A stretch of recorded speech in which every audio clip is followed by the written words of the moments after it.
Venido pidiendo por favor excusa y muchísimas disculpas por los problemas técnicos que tuvimos hasta este momento. Son cosas que se nos escapan de nuestra área de cobertura.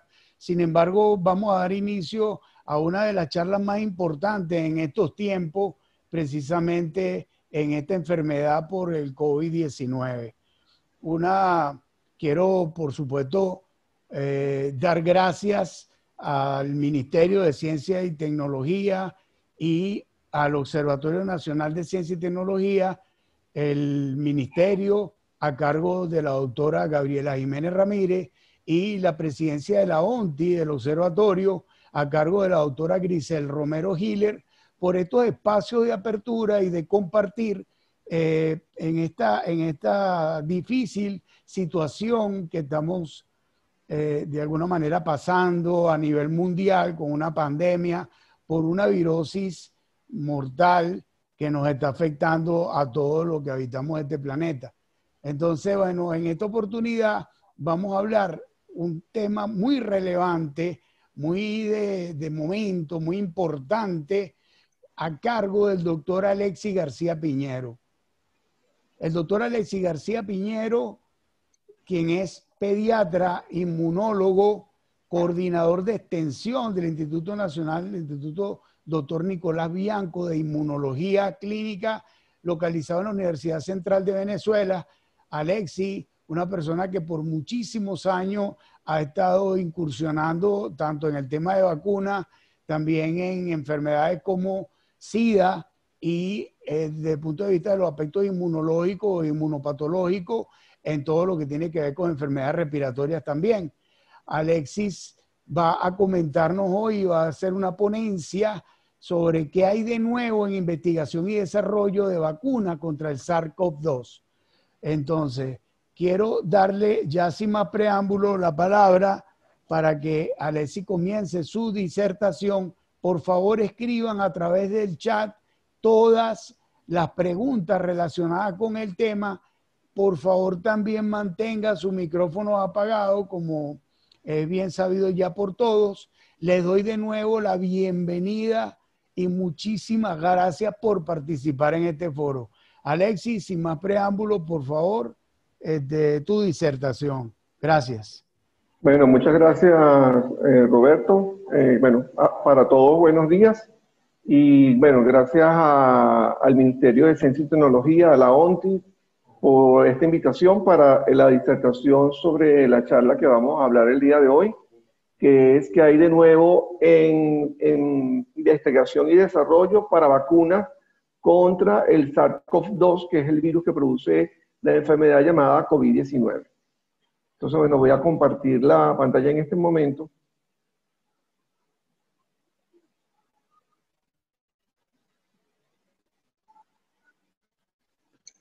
¿Pueden ver la pantalla? Sí, la pantalla está presente, Alexis. Ok, perfecto. Entonces, bueno, voy a comenzar. Voy a tratar en lo posible. Bueno, bien, perfecto. Bueno, entonces, bueno, lo que vamos a hablar hoy es qué hay de nuevo en investigación y desarrollo de vacunas contra el SARS-CoV-2. Y bueno, le voy a hacer como un pequeño resumen de todo lo que se ha estado haciendo en esta carrera contra el tiempo, porque bueno, estamos en medio de una pandemia y bueno, el objetivo final es finalmente obtener una vacuna que, bueno, que nos pueda proteger contra la infección contra el SARS-CoV-2, ya sea que nos proteja contra que nos infectemos, o la otra opción sería que, bueno, que la vacuna también, aunque no nos proteja contra la infección, nos pueda proteger contra que una vez que nos infectemos, el desarrollo de la enfermedad no sea tan severa o no evolucione a formas severas de la enfermedad. Entonces, bueno, yo tengo otro micrófono aquí. Cuando hablamos de una vacuna, estamos hablando de un producto biológico. Este producto biológico está constituido por microorganismos que pueden ser vivos atenuados. Cuando hablamos de un microorganismo vivo atenuado, es un microorganismo que ha sido, a través de varias vías, ha sido atenuado o ha sido debilitado. Podemos hablar de virus vivos, virus inactivados, que son virus que han sido de alguna forma alterados de tal forma que están muertos, por decirlo así, o podemos utilizar moléculas que forman parte del microorganismo. Entonces, bueno, son las formas de lo que hablamos de una vacuna. Estos productos biológicos son inoculados en el huésped o son inyectados con un objetivo o con un fin. Es producir lo que se llama una respuesta inmunológica y la respuesta inmunológica final es que obtengamos una memoria inmunológica. Entonces, eso es lo importante que necesitamos. Entonces, bueno, a nivel de la respuesta inmunológica primaria y secundaria, esto es lo que ocurre normalmente en una infección. Cuando cualquier tipo de infección, una infección ya sea una infección tipo respiratoria, con un virus respiratorio, o podemos poner el caso de un virus que puede afectar el hígado, una hepatitis, etcétera, cualquier tipo de infección. Entonces, cuando nosotros nos exponemos normalmente a este primer inmunógeno o a este primer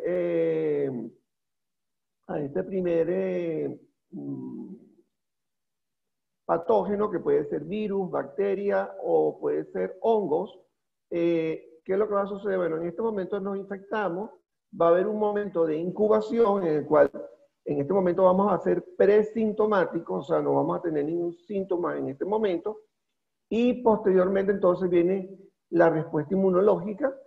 En este caso estamos hablando de títulos de anticuerpos o niveles de anticuerpos. Empiezan a elevarse, viene una fase de equilibrio y después empiezan a caer los títulos de anticuerpos, ¿no? ¿Qué es lo importante de aquí? Que bueno, que en este momento, en este periodo de tiempo, desde que la persona se infecta hasta que la persona elimina el virus o la bacteria o el agente infeccioso al cual fue expuesto, en este momento se puede desarrollar la enfermedad. Y esa enfermedad puede ser una enfermedad que puede ser leve, moderada o severa. Si estamos hablando del virus del SARS-CoV-2, en este caso, pudiésemos tener un paciente que sea completamente asintomático, un paciente que tenga síntomas leves, que son la mayoría, o sea, los asintomáticos y los leves son los que ocupan el gran número de porcentajes, o pudiese ser pacientes que finalmente no pudieron eliminar el virus, entonces van a evolucionar a formas moderadas y severas. Posteriormente el paciente se recupera y aquí queda entonces una memoria inmunológica. Cuando la persona se vuelve a exponer al virus, ya como quedó una memoria inmunológica, entonces la respuesta va a ser más rápida y también va a ser una respuesta secundaria más robusta, lo cual va a hacer que la persona entonces no desarrolle la enfermedad. Entonces, ¿qué es lo importante entonces en cuando estamos hablando de enfermedad, de vacunas? Bueno, que nos quede una memoria inmunológica. ¿Qué tipo de memoria inmunológica nos interesa a nosotros que nos quede? Bueno, una memoria inmunológica que sea de tipo de células B memoria. Las células B memoria son las que producen los anticuerpos. O sea, estas son las que finalmente conllevan a, si quedan estas células B memoria que van a durar por bastante tiempo en nuestra vida, ellas rápidamente se activan y van a conllevar la producción de anticuerpos. Y después vamos a tener las células T memoria, que también van a quedar después de una vacunación o de una infección natural, que si nos respondemos de nuevo al virus, y estoy hablando de virus porque estamos hablando del SARS-CoV-2, pero puede ser cualquier otro microorganismo, también se activan rápidamente y ellos son capaces de detectar las células que se infectaron y destruir las células infectadas. Entonces, bueno, la memoria inmunológica en el caso de las células, aquí viendo células de memoria, son células que tienen una larga vida. El pico de respuesta primario de esta respuesta inmunológica en relación a células B ocurre aproximadamente a las 4 semanas. Y los niveles, después de ahí empiezan a decaer rápidamente, pero siempre vamos a encontrar niveles bajos de este tipo de células B memoria por el resto de la vida del ser humano, aproximadamente por 50 años, o sea, o más de 50 años. Entonces, bueno, es lo que nosotros obtenemos cuando nos exponemos de forma natural a una infección, o sea, nos infectamos, por ejemplo, nos infectamos de sarampión y nos va a quedar células de memoria después del resto de nuestra vida, o en su defecto, si nos vacunamos contra el sarampión, vamos a obtener entonces también la presencia de células de memoria.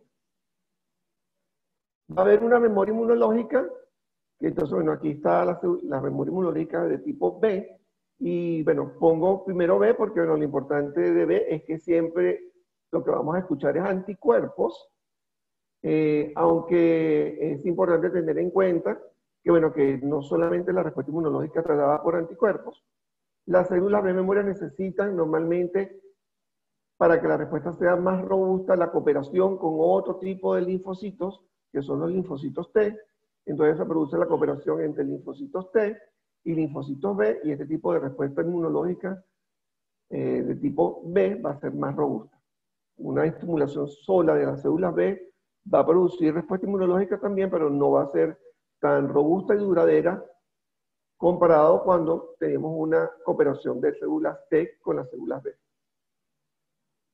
La otra que nos queda es la memoria inmunológica de tipo T. Entonces también esta es importante, porque aquí no va a quedar un tipo de célula T memoria o linfocito T memoria, que es CD45 Ra y Ro. Estos son los marcadores, ojo, estos son marcadores que nosotros vamos a encontrar en la superficie del linfocito T memoria. De hecho, esto es lo que se está haciendo ahorita el estudio en los pacientes con COVID-19.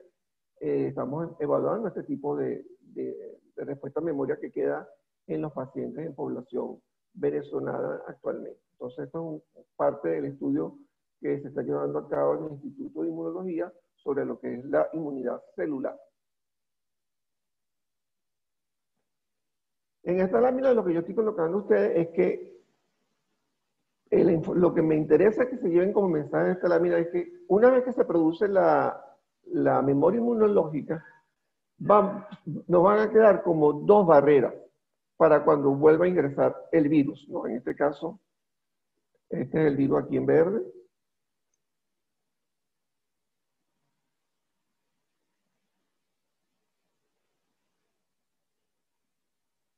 Creo que se fue la pantalla.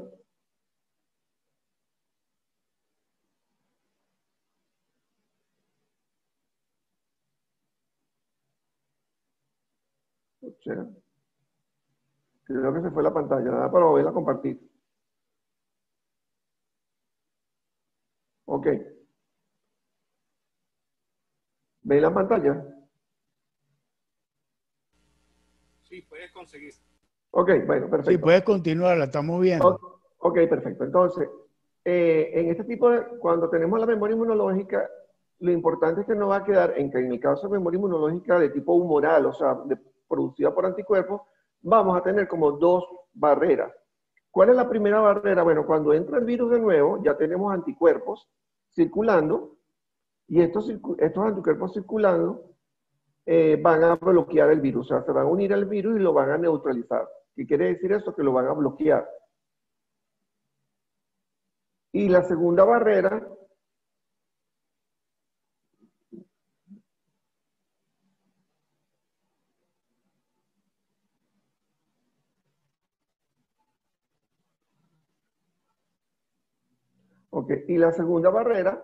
es las células B memoria.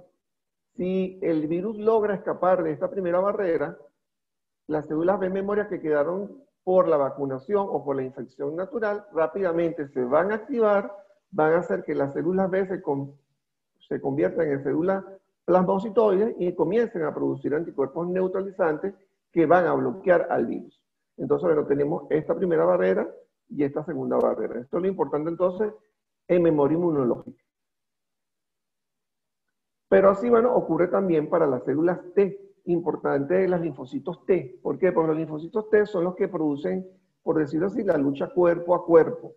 Porque los anticuerpos son como que, voy a poner el símil, como un misil. Pues uno lanza el misil y lo deja que el misil llegue a su objetivo y lo neutralice. En el caso de las células T, en los linfocitos T, en la inmunidad celular, no es un misil, sino es como una lucha cuerpo a cuerpo. Los linfocitos T que están entrenados, ellos tienen que ir recorriendo todo el organismo y captando las células que han sido infectadas. Si son capaces de reconocer que una célula está infectada, la van a destruir. Entonces, bueno, es lo importante de los linfocitos T, porque ellos son lucha cuerpo a cuerpo y están haciendo como un proceso de vigilancia a todo el cuerpo para captar células que se hayan infectado. Como ustedes pueden observar, al inicio de la vida, las células de memoria van aumentando porque nos estamos exponiendo desde el momento que nacemos, a lo largo de nuestra vida nos vamos exponiendo a diferentes microorganismos y vamos teniendo mayor número de células de memoria. Y también las células de memoria circulando también van a aumentar. Sin embargo, hay un proceso que se llama inmunosenescencia. Cuando hablamos de inmunosenescencia, lo que estamos hablando es de envejecimiento del sistema inmunológico. Así como van envejeciendo todos los órganos y sistemas, llámese corazón, pulmones, sistema musculoesquelético, etc. También el sistema inmunológico también va envejeciendo. Entonces llega un momento, sobre todo por encima de los 65 años, que tenemos un proceso de inmunosenescencia establecido y la capacidad de las personas mayores de 65 años de responder a ciertas infecciones es mucho menor. Por eso que este grupo también es importante y siempre ha sido importante contemplarlo en los programas de vacunación. No solamente contemplar a los niños, sino también a los adultos mayores. Entonces, siempre cuando pensamos en vacunas, estamos pensando en niños, pero tenemos que estar en cuenta que también los adultos mayores, y no estoy hablando de la vacuna del SARS-CoV-2, sino estoy hablando de una serie de vacunas que están actualmente a nivel mundial, también deben colocarse en la etapa adulta para aumentar los niveles de respuesta inmunológica contra ciertos patógenos. Si ustedes pueden ver en la línea punteada, la susceptibilidad o la posibilidad de que nosotros nos infectemos por microorganismos es muy alta al principio de la vida, después disminuye y es por eso que a partir de los 10 años hasta, por ejemplo, los 65 años, la capacidad de tener alguna infección es muy poca, pero a partir de los 65 años en adelante, por este mismo proceso de inmunosenescencia, comienza a aumentar la susceptibilidad o la aparición de enfermedades infecciosas. Entonces, cuando hablamos de memoria inmunológica, estamos hablando de la habilidad para que un anticuerpo se pueda unir con un antígeno específico o que una célula T pueda reconocer una célula infectada. Va a haber, en esta memoria inmunológica vamos a encontrar una tasa de proliferación o división y que se pueden diferenciar más elevadas que en las células T y B que son originales o lo que nosotros llamamos naive. Este término en español sería virgen, o sea, células que nunca habían estado expuestas previamente a ningún microorganismo. Hay múltiples subtipos, o sea, hay mucha clasificación de estas células T y B de tipo memoria y están distribuidas o segregadas en diferentes compartimientos. ¿Cuál es lo importante de una vacuna o cuál es la vacuna ideal? Lo primero que tenemos que tener claro que lo primero cuando hacemos una evaluación en investigación y desarrollo para una vacuna ideal, en la primera fase lo que vamos a evaluar es seguridad. Y estoy hablando de la primera fase clínica. Seguridad porque es lo más importante. Y en este caso, ¿por qué seguridad? Bueno, en el caso de medicamentos, estamos hablando de personas que posiblemente lo vamos a utilizar en personas enfermas. Ejemplo, si tenemos una persona con cáncer y vamos a probar un medicamento en las personas con cáncer, entonces posiblemente esa persona a lo mejor no tiene muchas opciones y estamos probando una nueva opción que a lo mejor va a aumentar su sobrevida. Y bueno, estamos hablando de una persona que ya está enferma. Pero cuando estamos hablando de una vacuna, vamos a utilizar, para poder hacer el ensayo clínico, vamos a reclutar sujetos o individuos sanos. Entonces, como estamos reclutando sujetos o individuos sanos, tenemos que asegurarnos de que la vacuna tenga esta primera característica, que sea segura, que no sea capaz de producir eventos adversos severos que puedan dejar secuelas, y estos eventos adversos que vamos a hacer seguimiento, lo vamos a hacer a corto plazo, que son los eventos adversos que ocurren inmediatamente después de que se coloca la vacuna, a mediano plazo y a largo plazo. Entonces, lo primero que tenemos que evaluar es la seguridad. Posteriormente, lo que vamos a evaluar es la inmunogenicidad. ¿Qué significa inmunogenicidad? Inmunogenicidad significa la capacidad de de la vacuna, del inmunógeno, de lo que estamos colocando o le estamos agregando al paciente para producir una respuesta inmune, ya sea de tipo humoral o ya sea de tipo celular. Entonces, si es altamente inmunogénica, quiere decir que va a producir buenos títulos de anticuerpos o una buena respuesta de tipo celular, linfocitos T.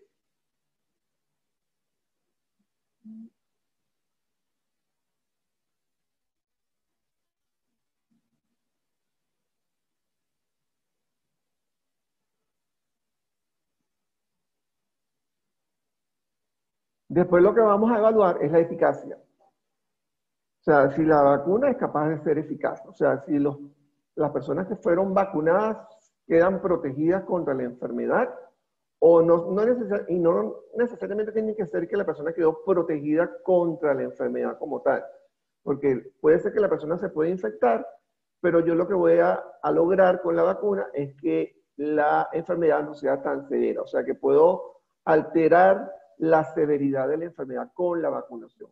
Entonces, pueden ser dos objetivos cuando yo me planteo un estudio fase 3, o evaluar que el paciente realmente, o el sujeto que fue vacunado no se infecte de nuevo, o que si se infecta no desarrolle una enfermedad severa. ¿Qué más me interesa en una vacuna? Que haya protección prolongada, o sea, que dure mucho tiempo. Ejemplo de esta vacuna, la vacuna que produce una protección prolongada de por vida, que es nuestra vacuna, como decirlo, en nuestro patrón de oro, es la vacuna de la fiebre amarilla, que nos la colocamos una vez en la vida y nos protege para siempre, por decirlo así.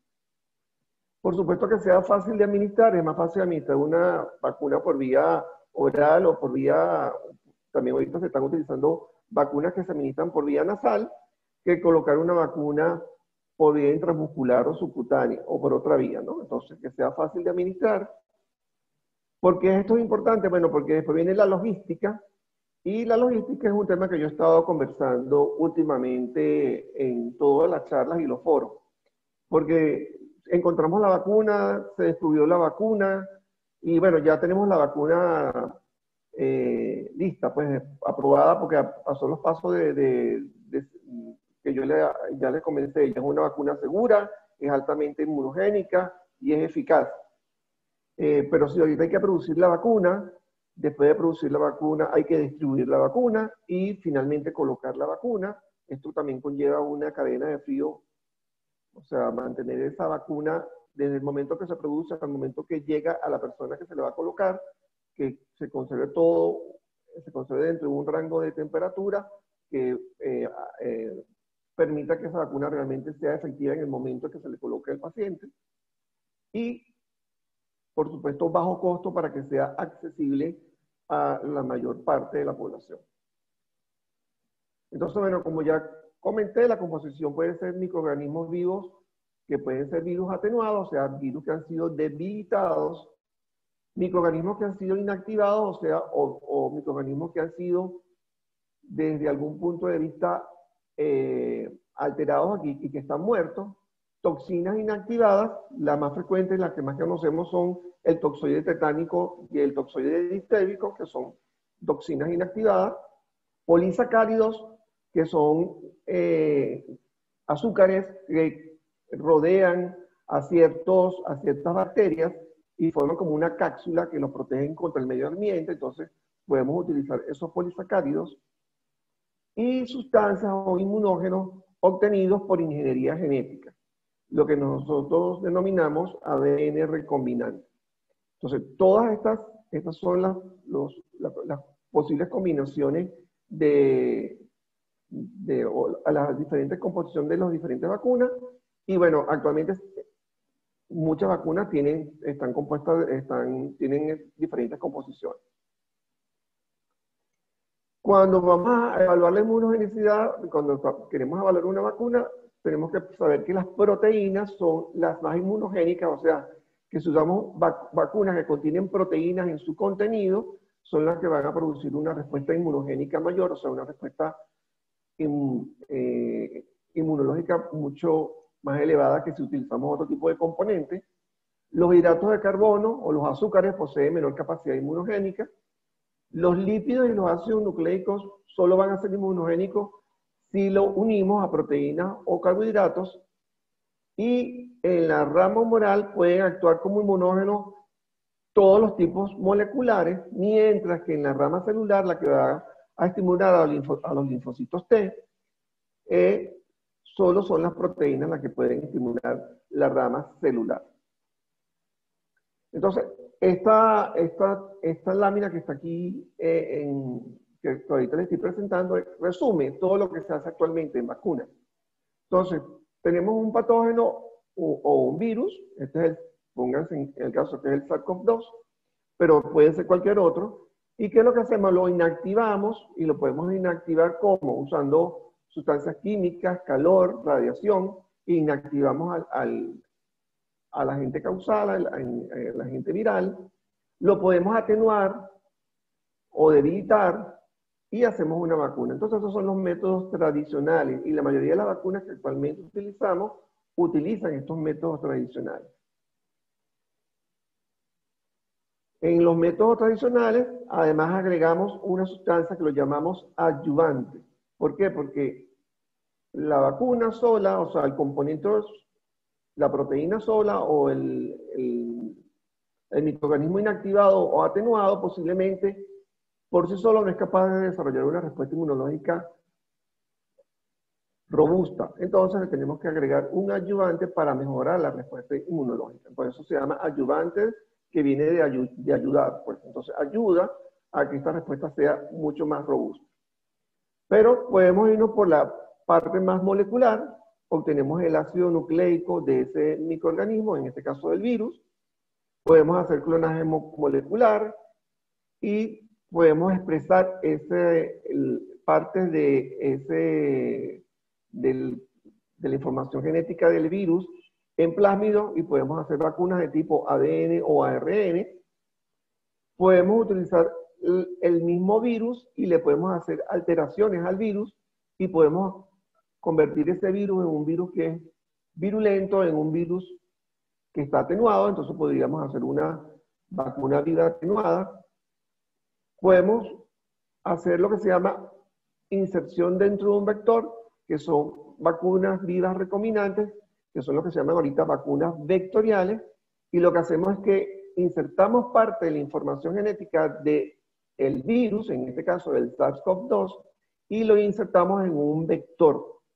Y al insertar es parte de esa información o de ese código dentro de ese vector, el vector va a producir parte de las proteínas del microorganismo infectante, ¿no? Entonces, bueno, en ejemplo, en el caso del SARS-CoV-2, pudiésemos hacer que el vector sea capaz de tener un segmento genético que codifique para la proteína de la superficie o de la espícula del virus, y eso va a hacer que entonces el vector haga que la célula que infecta produzca la proteína de la espícula, y allí comienza el proceso de respuesta inmune, y que nos quede una memoria inmunológica. Podemos hacer la expresión y purificación, vacuna de subunidades.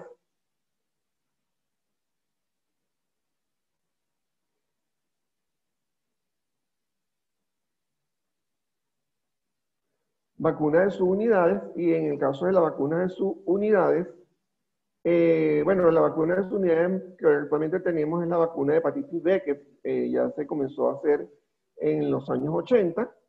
Y ya podemos hacer también la secuenciación, hacer el mapeo de las regiones más importantes de esa proteína, que son inmunogénicas, lo que nosotros denominamos epítopes. Hacemos péptidos sintéticos y hacemos vacunas peptídicas.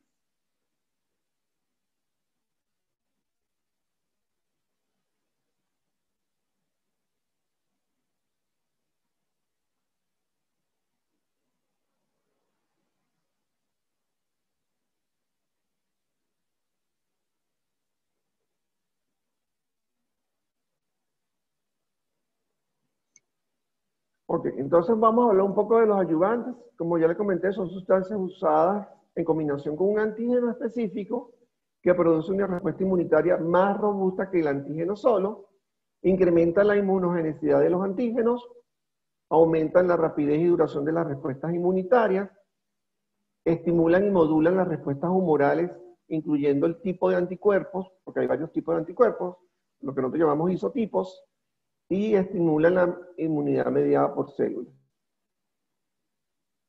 Incrementan la inmunidad en la mucosa y eso nos interesa muchísimo porque en el caso del virus SARS-CoV-2 entra por la mucosa respiratoria. Aumenta la respuesta inmunitaria en pacientes con un sistema inmunitario inmaduro, particularmente en los niños, pero también aquí tendríamos que agregar a los adultos mayores por lo que ya habíamos comentado de la inmunosenescencia o envejecimiento del sistema inmunológico. En el caso de pandemia, lo bueno de los ayudantes es que nos disminuyen la dosis de antígenos requeridos, entonces reduciendo los costos y eliminando los incómodos requerimientos de dosis de refuerzo. Entonces esto para tenerlo en cuenta para los que utilizan una estrategia en la cual se necesitan ayudantes en la vacuna final. Entonces, no solamente esto para que vean que los ayudantes por muchos mecanismos van a entonces mejorar la respuesta inmunológica, solamente para que vean que es muy fácil decirlo, pero desde el punto de vista de señales celulares y del proceso, y ya, bueno, aunque ya eso se ha venido estudiando y ya inicialmente no teníamos mucha información, a medida que hemos venido disecando al sistema inmunológico y la respuesta inmune innata, hemos descubierto cada día más lo que hacen los ayudantes, pues, en su mejoría de la respuesta inmunológica. Tener en cuenta, para todos los que me están escuchando, que los ayudantes más utilizados son las sales de aluminio. Las sales de aluminio, llámese dióxido de aluminio o cualquier tipo de sal de aluminio, ha sido utilizada por mucho tiempo y tienen más de 80 años en el cual estas sales de aluminio han sido probadas desde el punto de seguridad y eficacia.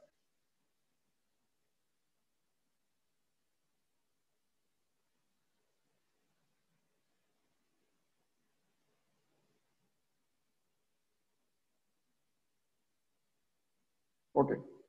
En el proceso de investigación y desarrollo lleva un largo camino, desde el momento, desde que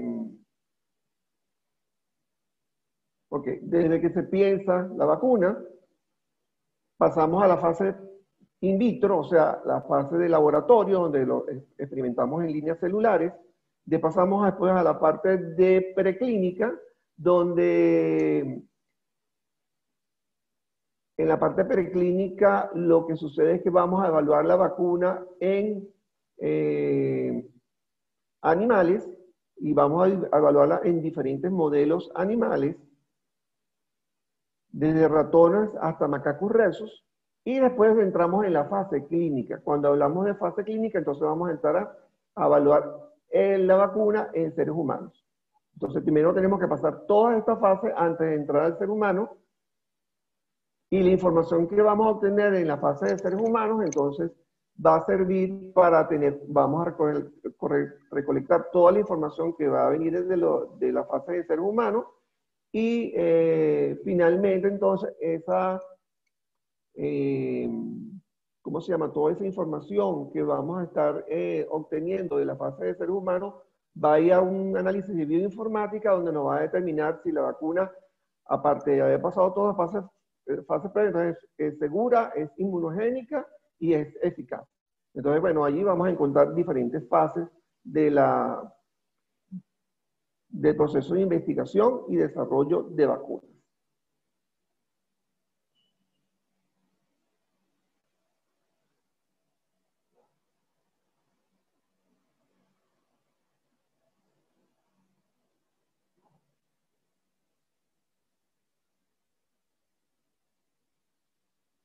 Como les dije, hay una parte in vitro, que es la primera que se estudia, y aquí se hacen todos los estudios en células B, células T, células innata.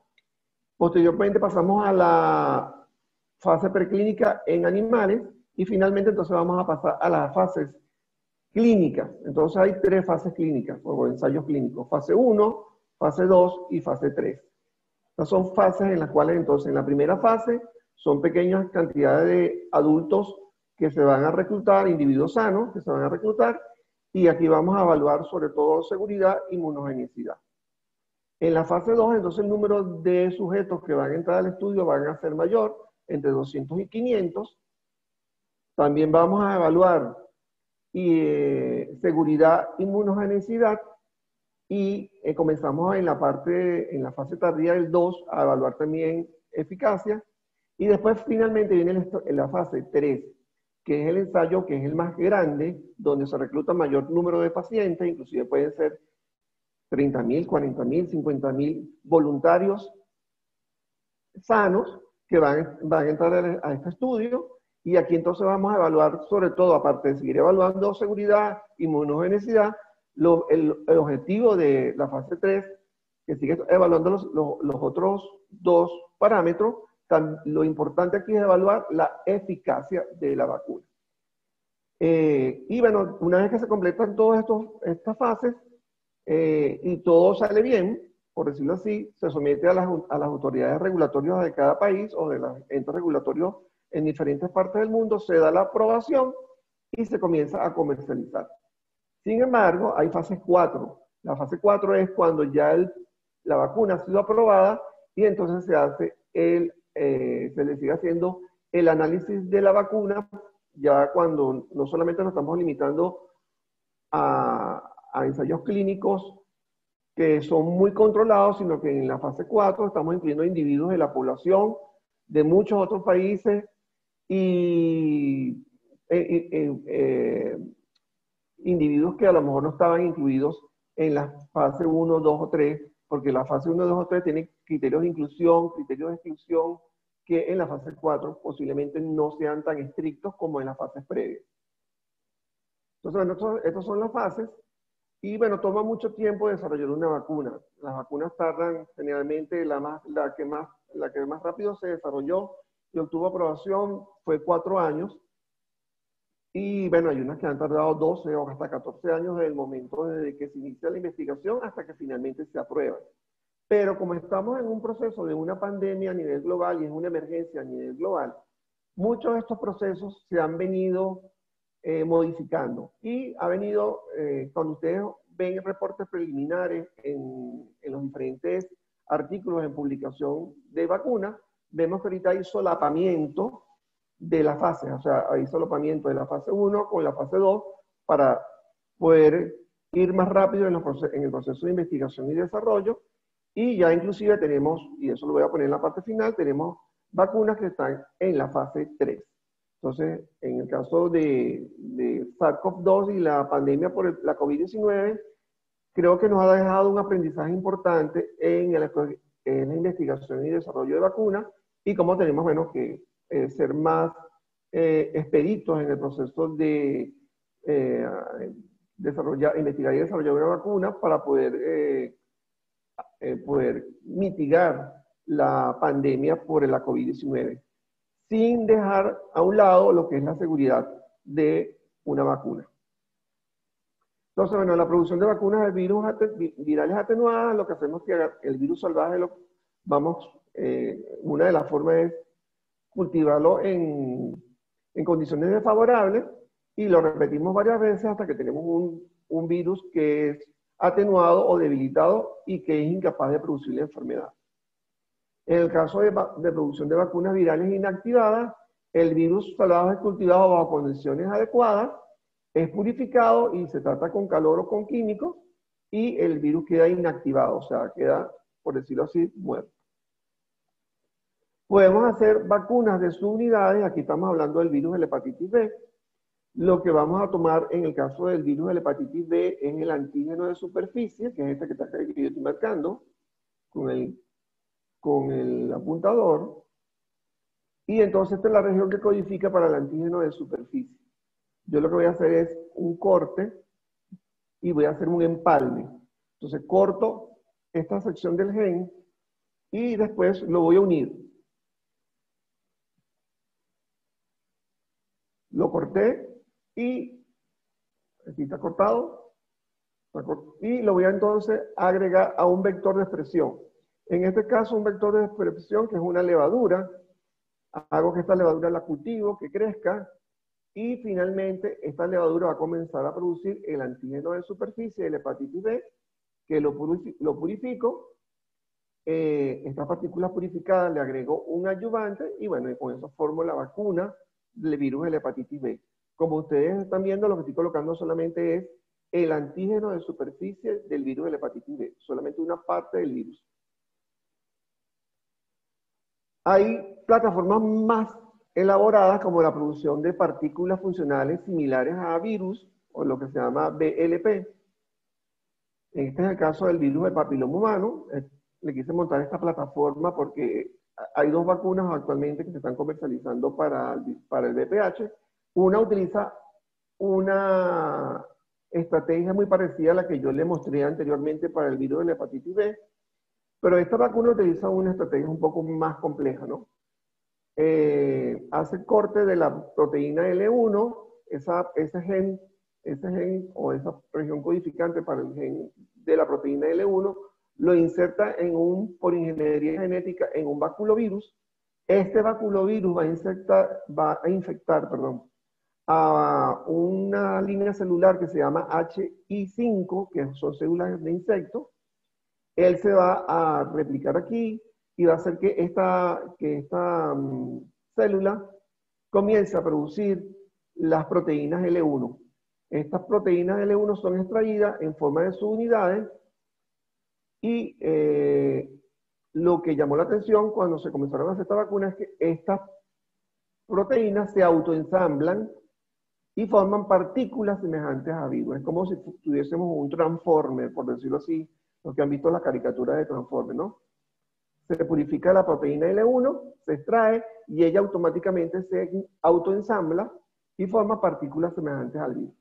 Si ustedes comparan la parte superior acá con la parte inferior, es como si tuviésemos un cascarón vacío, ¿no? Tenemos la partícula en forma tridimensional y la proteína se está expresando en forma tridimensional, pero no contiene el material genético del virus.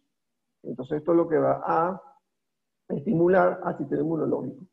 Aquí también agregamos un ayudante para mejorar la respuesta inmunológica. Entonces solamente en esta lámina para que ustedes vean que después que se hacen las partículas semejantes a virus o semejantes a virus, ellos saben que lo que contiene solamente es la proteína L1 cuando hacen una electroforesis de proteína.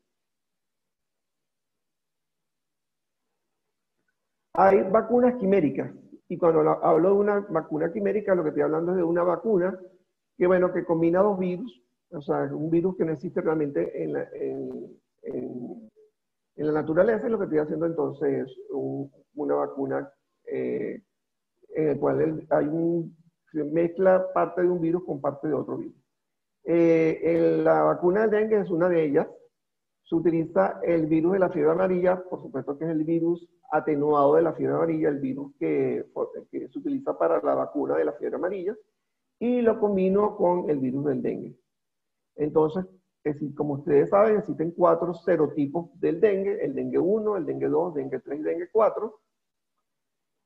Y lo que yo voy a hacer es utilizar el esqueleto del virus que yo utilizo para la vacuna de la fiebre amarilla y le voy a insertar partes del virus del dengue.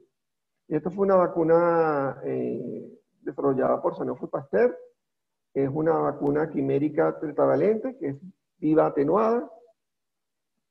Y bueno, lo que yo hago entonces es que le voy a insertar diferentes partes de el virus del dengue a la vacuna. Entonces, ¿cómo quedaría la estructura? La estructura quedaría así. En amarillo es el virus atenuado de la fiebre amarilla. Acá lo que yo estoy mostrando. Pero en esta región, que es la región de la envoltura, y la región pre-M, entonces vamos a tener para el dengue 1, para el dengue 2, para el dengue 3 y para el dengue 4. Entonces, estoy haciendo una vacuna en el cual el virus final es la composición del virus de fiebre amarilla atenuado con partes del virus de los 4 serotipos de dengue. Y bueno, esto es una vacuna que está aprobada en ciertos países del mundo para prevenir la infección del dengue o para mitigar que no haya complicaciones con la infección por este virus. Aquí me voy a detener un poco porque voy a hablar un poco de vacunas basadas en vectores vectoriales. Uno de esos vectores virales que estamos utilizando para las nuevas vacunas en desarrollo, investigación y desarrollo para el SARS-CoV-2 o contra la COVID-19 es el adenovirus. Y el adenovirus es un vector que se ha venido estudiando desde hace más de 3 décadas. Se ha venido estudiando para vacunas, para tratamiento inclusive de cáncer, etcétera, porque es un virus que como vector tiene excelentes características, es un virus ADN y tiene una plasticidad excelente a la hora de hacer vacunas basadas en vectores virales. Se pueden utilizar otros vectores, pero este es uno de los vectores que se ha estudiado extensamente y bueno, se ha estudiado desde hace, como les dije, más de 3 décadas, ha venido trabajando en vacunas basadas en vectores virales, perdón. Que estos vectores no van a tener capacidad de replicarse o de multiplicarse una vez que son inoculados dentro de la persona que va a recibir la vacuna. Son excelentes para administrar genes o antígenos de vacuna a los tejidos del huésped blanco o del huésped diana. Los adenovirus tienen una amplia gama de tropismo tisular, tienen un genoma bien caracterizado y hay una facilidad de manipulación genética.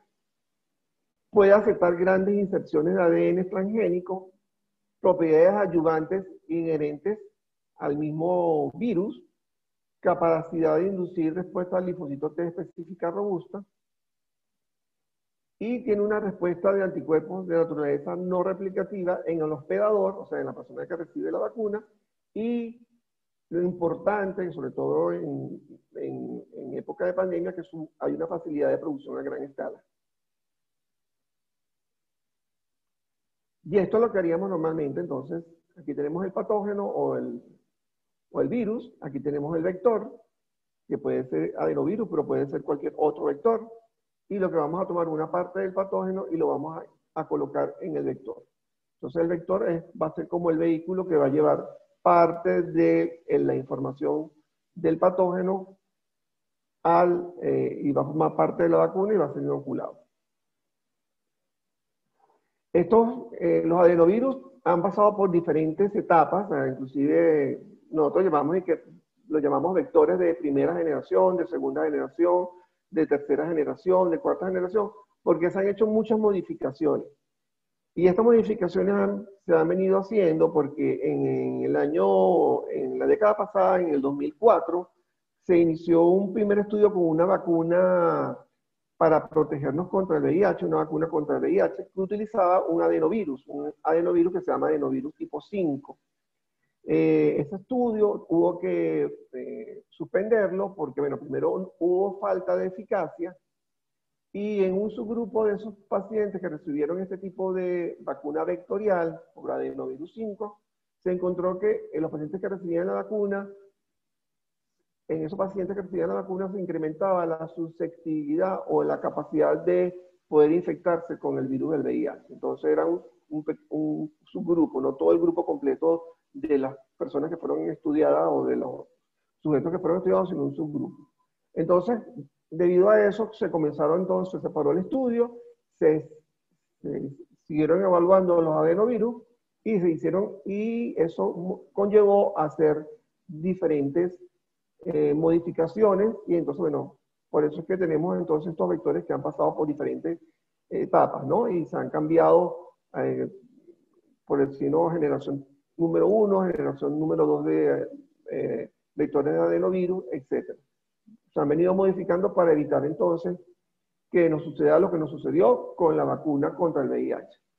Y una de las cosas que nos preocupaba con con los vectores de adenovirus es que nosotros normalmente estamos expuestos a infecciones por adenovirus, que normalmente son leves, pero eso deja una memoria inmunológica y deja anticuerpos y memoria celular.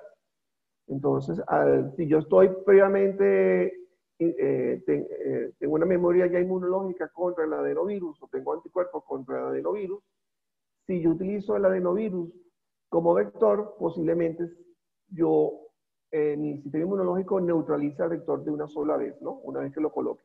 Entonces, se han hecho estrategias para tratar de evitar ese tipo de problemas. ¿Qué es lo más reciente en vacunas? Bueno, lo más reciente en vacunas son vacunas de ARN mensajero, en la cual yo utilizo ya el ARN mensajero, y el ARN mensajero me sirve, bueno, porque lo puedo utilizar en las células presentadoras de antígeno, y bueno, tiene una serie de ventajas, porque bueno, yo directamente estoy haciendo que la célula, ya sea la célula presentadora de antígeno, que es mi blanco, pero otra célula presentadora de antígeno,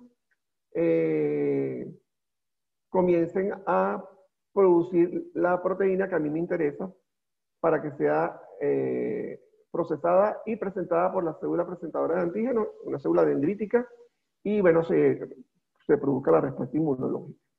Entonces, esto es lo más nuevo en vacunas, y esta aproximación de producción de vacunas también se está haciendo actualmente para la vacuna contra el SARS-CoV-2. Importante los sistemas de entrega.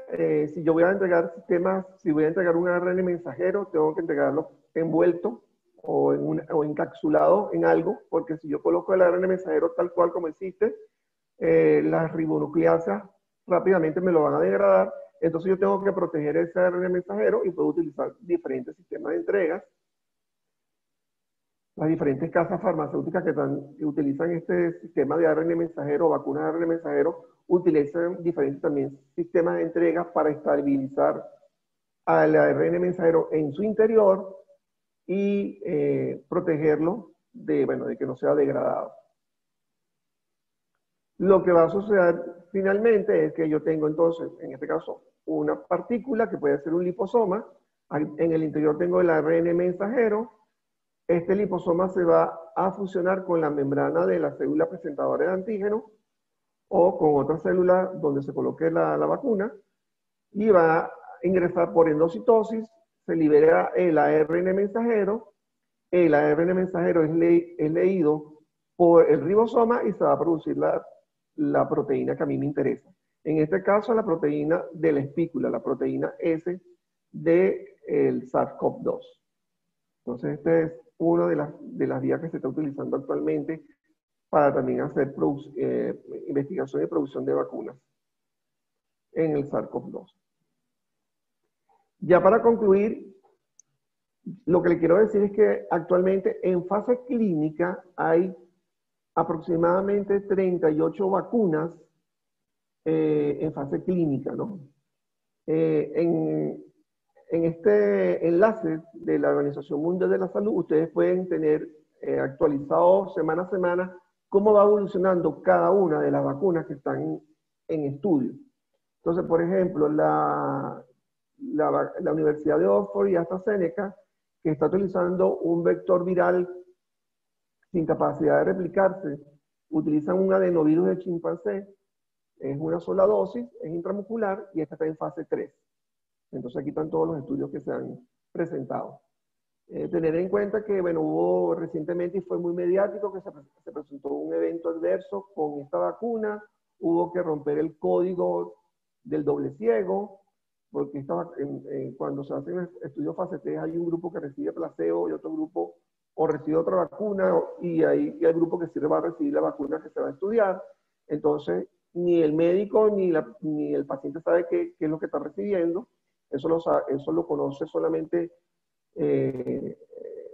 un comité independiente que está evaluando el estudio, pero el ciego se rompe, por decirlo así, o los códigos se rompen al final del estudio, pero si se produce un evento adverso, como se produjo en este caso, hay que romper el código para saber qué es lo que recibió el paciente, si estaba recibiendo placebo o si estaba recibiendo la vacuna.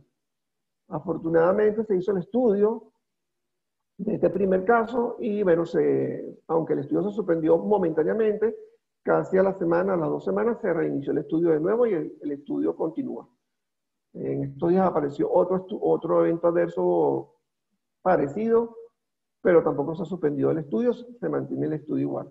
Porque hay que tener en cuenta que un evento adverso puede estar relacionado con la vacuna, pero puede ser que no esté relacionado con la vacunación. Entonces, eso es lo que hace ese comité independiente, evaluar todos esos hallazgos y ver si el evento adverso está relacionado o no está relacionado con la vacuna, y ellos deciden si se suspende definitivamente el estudio o prosigue el estudio. Tenemos después la casa de CanSino, que es una vacuna hecha en China. También utiliza un vector viral sin capacidad de replicar, usa el adenovirus tipo 5, es una dosis, es intramuscular y también está ya en fase 3. Tenemos la vacuna de Gamaleya, que es el instituto ruso, usa 2 vectores virales no replicantes, entonces está basada en adenovirus 26, un adenovirus recombinante AD26, y codifica para el antígeno de superficie o de la espícula, y un adenovirus 5, también recombinante, que también codifica para la proteína de la espícula o proteína S. Son 2 dosis. La primera dosis es con la vacuna con el AD26 y la segunda dosis con AD5. El tiempo entre la primera y la segunda dosis la primera dosis el día 0 y a los 21 días la segunda dosis, también vía intramuscular y también está en fase 3. Tenemos la Janssen farmacéutica, que es Johnson Johnson, utiliza también un vector viral que no replica, porque no tiene capacidad de replicarse, utiliza un adenovirus 26 y que codifica para la proteína S1. Son 2 dosis, primera dosis 0, primero el día 0, después el 56, intramuscular, y también están en fase 3. Después hay 3 vacunas chinas, interesante acá, Sinovac, Wuhan y Beijing, y la del Instituto de Productos Biológicos de Beijing, que son vacunas inactivadas,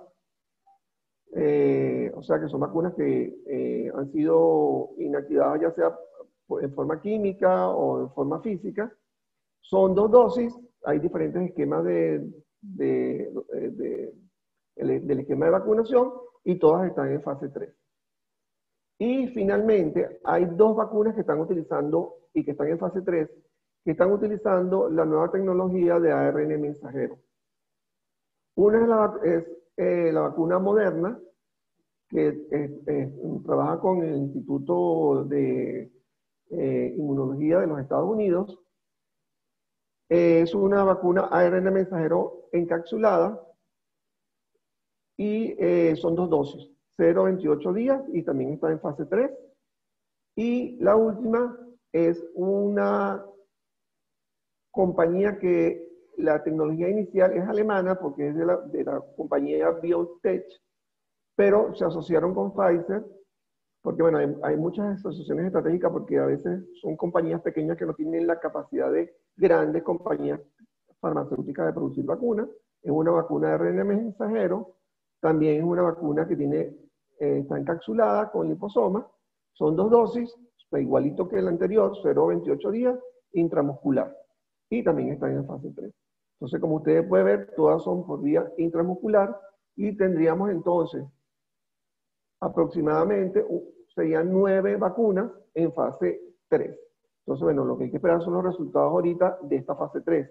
porque la fase 3 es la más larga, es la que nos va a dar mayor información de seguridad, nos va a dar también mayor información de inmunogenicidad y nos va a empezar a arrojar los datos de eficacia, que es lo que tenemos que finalmente tener en una vacuna, ¿no? Después de haber evaluado previamente seguridad e inmunogenicidad. Yo creo que, bueno, que hay otras vacunas que no voy a mencionar aquí, están trabajando con muchas otras plataformas tecnológicas, muchos están trabajando haciendo partículas semejantes a virus con ayudantes, están utilizando otras vías. Creo que lo importante es que, bueno, que se unan más proyectos a nivel mundial en investigación y desarrollo contra el SARS-CoV-2 que está produciendo esta terrible pandemia.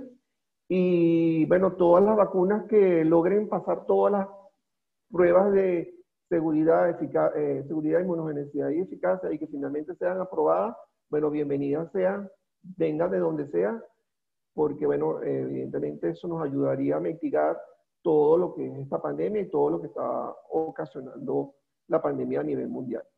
Quedo entonces abierto a las preguntas. Muchas gracias. Oye, muchísimas gracias por esa increíble disertación. Alexis, de verdad quiero agradecértelo en nombre del Ministerio y de la Presidencia del Observatorio Nacional de Ciencia, Tecnología e Innovación. Tenemos todo un grupo de preguntas por demás interesantes, entonces voy a comenzar con el de ventajas y desventajas generales entre las diferentes plataformas para la producción de vacunas. Una pregunta general que están haciendo por aquí, quisiera saber tu opinión con respecto a eso. Bueno, ventajas y desventajas generales. Bueno, las vacunas producidas por tanto las vectoriales como las vacunas ARN mensajero se pueden producir en grandes cantidades rápidamente. Eso es una de las ventajas. La desventaja de esas vacunas es que, bueno, que no hay ninguna de esas vacunas con la cual actualmente esté en el mercado y que la hayamos evaluado en el mercado, pues, como tal. La única que se exploró y que se paralizó fue una vacuna contra el VIH, pero, bueno, ya como les expliqué a ustedes, se hicieron toda una serie de modificaciones para ir mejorando esos vectores, y, bueno, yo creo que la ventaja es esa, ¿no? Hay otras plataformas que están utilizando hacer el antígeno en forma como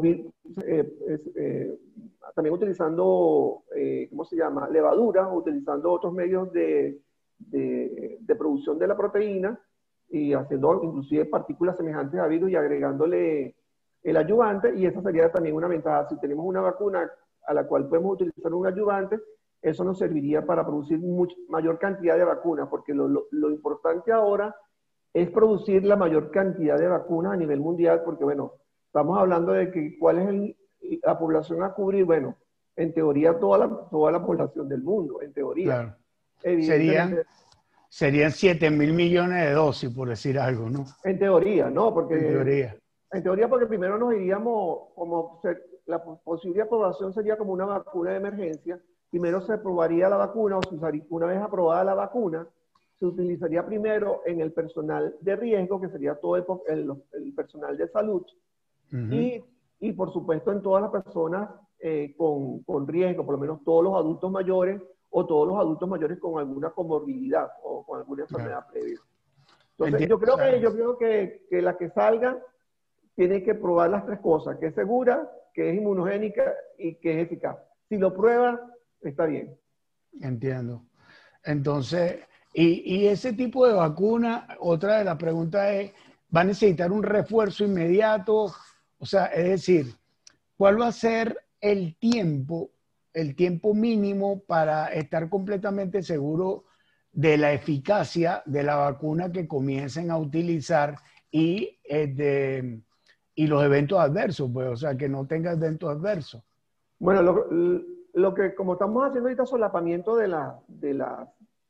primero de las fases, y los que están en fase 3 comenzaron recientemente, ¿no?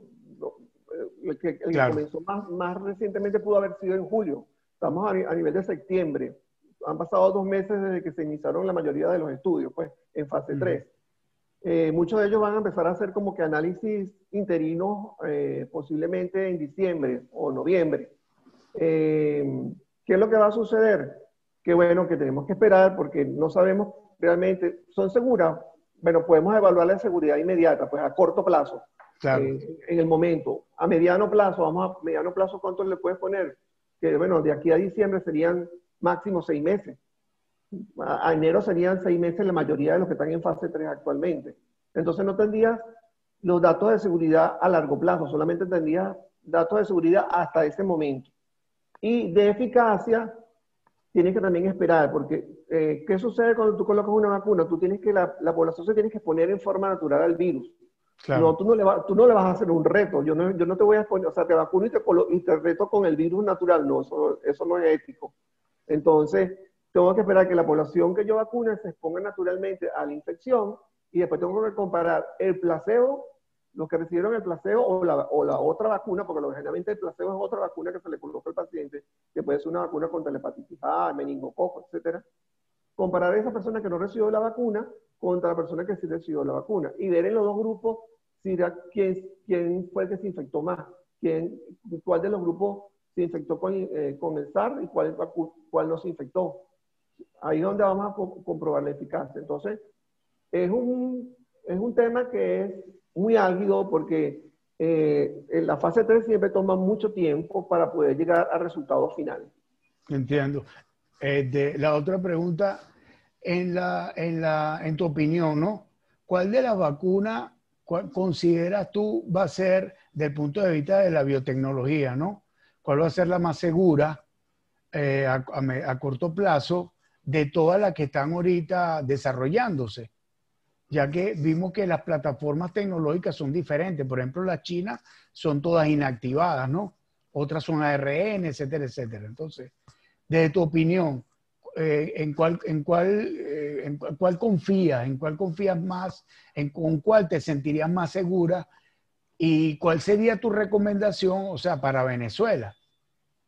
Bueno, mira, una pregunta complicada, ¿no? Si tú me dices a mí de cuál yo ahorita confío, no puedo tener ahorita ninguna respuesta absoluta porque todavía no tengo estudios fase 1 y fase 2 en la mano de los que he venido Todavía.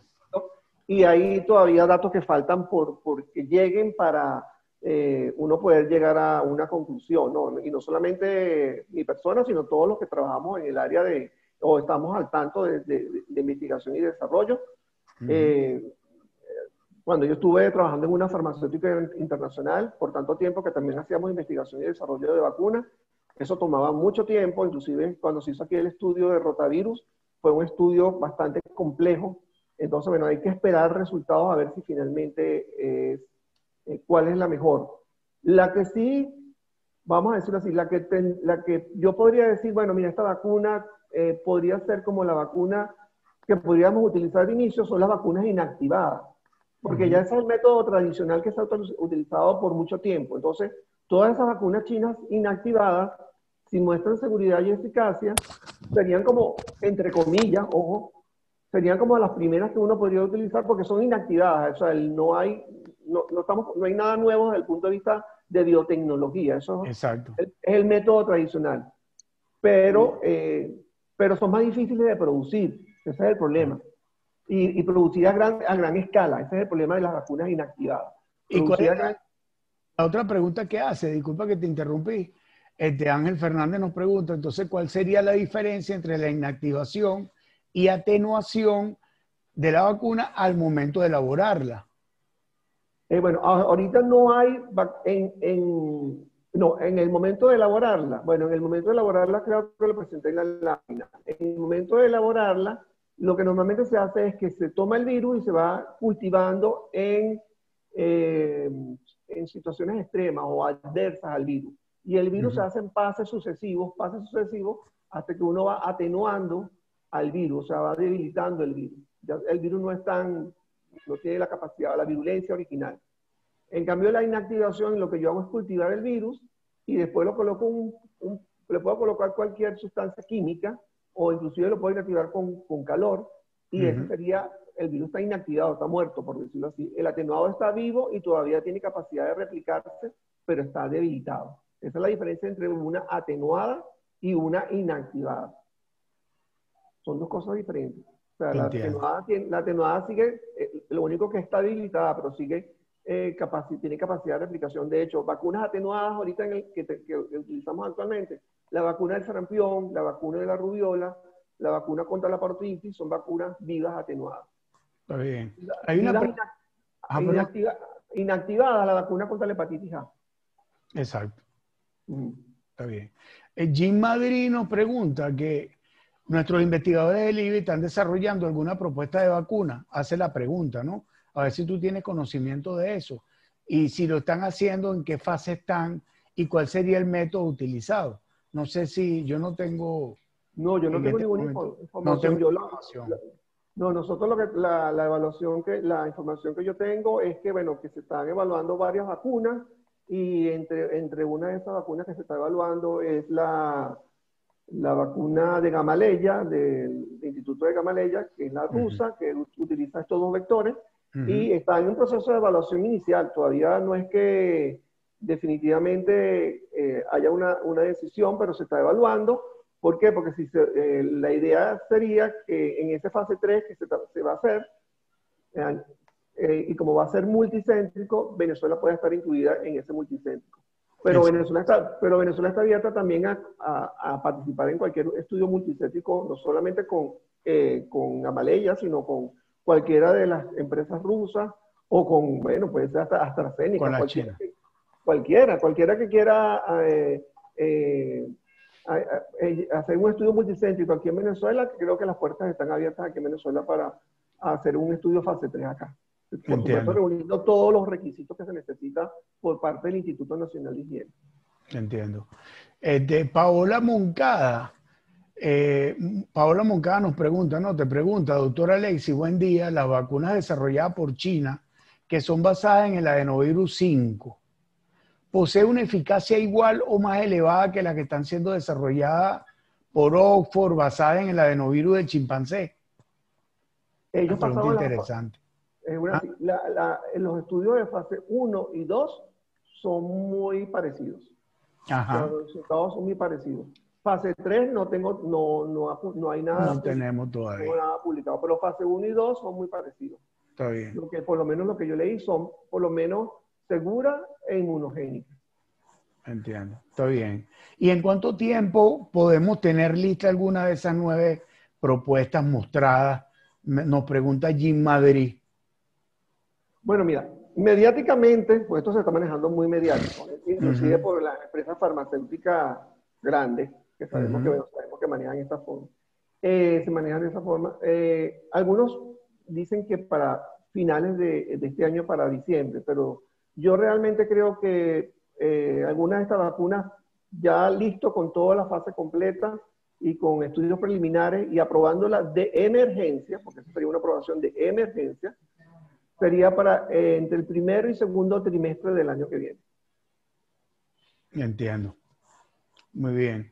Entre el primer y segundo trimestre del año que viene. Y luego medir eficacia y eventos adversos, ¿piensas que va a tomarse unos cuantos meses más? ¿O estarían incluidos ahí? No, estarían incluidos allí eficacia, incluidos allí el seguimiento de seguridad hasta ese momento. Desde el momento que se inició el estudio hasta ese momento, e inmunogenicidad. Pero claro, después viene la parte importante y por eso es que muchas compañías a nivel mundial se están adelantando, están comenzando a producir a riesgo. Claro. Están comenzando a producir las vacunas a riesgo, o sea, a riesgo de que si la vacuna por el fase 3 no le sale bien, van a tener que eliminar toda esa producción que están haciendo, porque pudiese ser que el fase 3 resulte que la vacuna no es eficaz. Entonces, si no es eficaz, bueno, ya no la tienen que utilizar. Sí, ahí van a tener que romper el doble ciego y darse cuenta rápidamente y eliminarla. Por cierto, te faltó una vacuna, porque muchos nombran solamente a los chinos, a los rusos, a los de AstraZeneca y Oxford, pero tener en cuenta que Janssen, que es Johnson Johnson, está utilizando adenovirus 26 también para su vacuna. Entiendo. Está bien. Fíjate que Víctor Julio Sánchez nos pregunta que a qué se debe la desaparición de la inmunoglobulina G y la M en pacientes COVID positivo luego de 2 meses de superado el desarrollo de la enfermedad. No sé si es que es una pregunta que hace Víctor desde el punto de vista, ¿cómo te diría?, observacional, o es algo que esté publicado, ¿no? Pero No, quiere hacer la pregunta y te la traigo a colación. bueno, no, sí está publicado lo que está diciendo. Excelente. En el caso de la IgM no hay mayor, o sea, no me extraña porque la IgM realmente dura muy poco tiempo. Porque es la infección activa, ¿no? Sí, aunque hemos visto que en este virus la IgM a los 21 días ya casi desaparece, a los 21 días. Que normalmente la IgM dura aproximadamente como 3 meses. Y aquí los títulos de IgG se permanecen elevados hasta como los 2 meses y medio. De ahí comienzan a caer rápidamente. Depende de la severidad de la enfermedad que haya tenido el individuo. Sin embargo, la pregunta de él es: ¿a qué se debe esa desaparición? Mira, no lo sabemos, se está comportando igual que las infecciones previas por el primer SARS y por el MERS. O sea, hacen títulos de anticuerpos elevados y después empiezan a caer rápidamente, ¿no? Lo que sí sabemos, que bueno, pues eso nos tranquiliza un poco, es que la inmunidad de tipo celular por linfocitos T se mantiene por mucho más tiempo que la humoral. Entonces eso nos permitiría decir que, bueno, que quedamos parcialmente protegidos por lo menos por la inmunidad celular. Y que Pero hay es un comportamiento de la respuesta inmune contra este tipo de virus en general. Entiendo. Ahora, en el SARS del 2002, 2003 y la infección, ¿no? Y el 2012, la del MERS, ¿cuáles fueron las estrategias desde el punto de vista de vacuna que se desarrollaron para ese momento? ¿Hay alguna? ¿Hubo algo publicado? ¿Salió Sí. algo? Ajá, cuéntanos. Sobre todo para el MERS se hicieron varias estrategias, pero ninguna al final, bueno, ¿qué sucede? Vamos a ponerlos en contexto. El SARS, el primer SARS, se pudo, debido a que rápidamente el individuo desarrollaba los síntomas, se pudo hacer el sistema de contención y bueno, ya en 2003 ya la Organización Mundial de la Salud declaró fin de la epidemia de SARS, o sea, duró solamente 1 año. En el caso del MERS, que apareció en el 2012, como es en una zona geográfica donde tiene que haber camellos, porque ese es el huésped intermediario, siguen apareciendo casos, ahí donde se ha hecho más estudios de vacunas contra el MERS. Se han hecho varias estrategias, pero hasta el momento ninguna de ellas ha terminado de demostrar ni seguridad ni eficacia, y tampoco ha habido tanto interés, porque sucede que no sucedió lo que está sucediendo con este SARS-CoV-2, que esto se convirtió en una pandemia. Entonces, bueno, el interés de hacer una vacuna ahorita es mucho más grande porque, bueno, englobó a todo el mundo y evidentemente alteró todo lo que es nuestro modo de vivir normal, pues. Entiendo. Ahora, una última pregunta, Alexia, aunque no es más que todo desde el punto de vista de los aspectos logísticos del país, más que una pregunta científica como tal. Sin embargo, es pertinente y es viable. ¿Cuál sería la capacidad de Venezuela para nosotros desarrollar por una parte y por otra producirla una vez que nos den el know-how, ¿no? El cómo hacerla en Venezuela? Tengo entendido que, bueno, tenemos varias plantas de vacunas aquí en Venezuela. Sin embargo, no sé exactamente, y por eso te pregunto si tienes conocimiento de cuál sería la capacidad que tenemos ahorita, en este momento, para asumir ese tipo de compromiso y por lo menos poder desarrollar o poder construir las vacunas, ¿verdad?, para la población venezolana como tal. ¿Tienes algún conocimiento de eso? ¿Tienes alguna opinión? Bueno, mira, la planta de vacuna, la que ahorita, bueno, ya no se llama planta de vacuna, se llama Espromet. Es una planta que se diseñó sobre todo para vacunas de origen bacteriano, no de origen viral, ¿no? Y lo que sí, cuando se le hicieron de hecho yo participé en varias visitas a esta planta con el equipo que vino del exterior para hacer lo que estábamos en ese proceso, en ese momento en un proceso de ofrecimiento, de transferencia de tecnología. Bueno, lo que nosotros evaluamos en aquel momento estuvo muy, muy bueno, eso fue hace ya más de 10 años. Y sabemos que, bueno, que para ese momento tenían una capacidad de lo que es llenado, o sea, llenado de los viales, y el etiquetado que era bastante elevada, y que inclusive no solamente podía cumplir con los requerimientos de Venezuela, sino era capacidad, inclusive había esta capacidad de exportar al exterior, o sea, se podía hacer llenado y etiquetado aquí en Venezuela, y esa capacidad era bastante elevada, y permitía cubrir demandas internas y pues, inclusive exportar. Pero actualmente no sé cómo está la capacidad de Espromed, eso ya habría que hablar directamente con el director de Espromed y ver cuál es la capacidad que tienen bueno, yo creo que sobre todo de llenado y de etiquetado. Pues. Entonces se traería como el granel, por decirlo así, y aquí se procedería a llenar y etiquetar. Entiendo, está bien.